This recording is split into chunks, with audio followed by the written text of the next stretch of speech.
আল্লাহ রাব্বুল আলামিন বলেন ইন্নামাল মুশরিকুনা নাজাসুন, নিশ্চয়ই যারা শিরককারী, নিশ্চয়ই যারা মুশরিক, আমি আল্লাহর সাথে যারা শরীক করে তারা মুশরিক, আর তারা হলো অপবিত্র।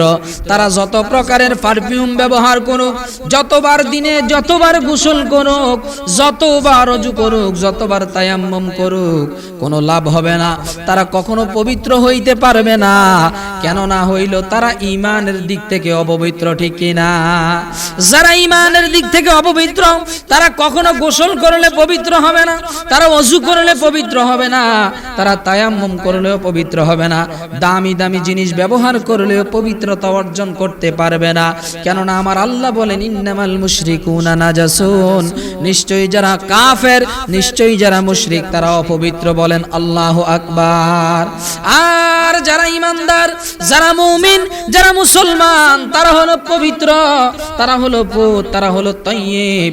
আর এই ঈমানদারদেরকে আমার আল্লাহ রাব্বুল আলামিন বলে দিচ্ছেন, ও আমার ঈমানদার বান্দারে, ও আমার ঈমানদার বান্দার দলেরা, আমি আল্লাহ রাব্বুল আলামিন তোমাদেরকেই বলছি, আল্লাযিনা আমানু, তোমরা যারা ঈমানওয়ালা, ইযা কুমতুম ইলাস সালাতি, যখন তোমরা আমি আল্লাহ রাব্বুল আলামিনের সন্তুষ্টির জন্য যখন নামাজের মধ্যে যখন দাঁড়িয়ে যায়, মসজিদে যখন আজান হয়, মুসলমান আর ঘরে বসে থাকে না, ঠিক কিনা?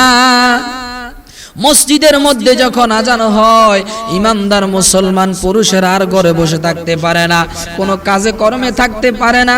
মুয়াজ্জিন যখন বলেন হাইয়া আলাস সালাহ, নামাজের দিকে এসো, নামাজের দিকে আসো, হাইয়া আলাল ফালাহ, তোমার কল্যাণের দিকে আসো, জোরে বলেন না সুবহানাল্লাহ। তখন ঈমানদার মুসলমান পঙ্গপালের মতো ছুটে চলে আসে মধু আহরণ করার জন্য, মসজিদের মধ্যে নামাজ আদায় করার জন্য মসজিদের মধ্যে চলে আসে।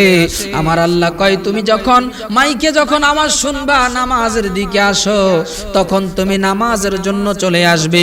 আর ওই নামাজের মধ্যে আসার জন্য তুমি যখন আসবে, ওই নামাজে দাঁড়াইবার পূর্বে আমি আল্লাহর ওয়ার্ডার, তুমি সর্বপ্রথম এমন একটা কাজ করবা, ইলাস সালাতি, ওই নামাজের পূর্বে নামাজের জন্য ফাগসিলু ওজুহাকুম, তুমি ওযু করবে, তোমার চেহারাকে ধৌত করবে। বলেন সুবহানাল্লাহ।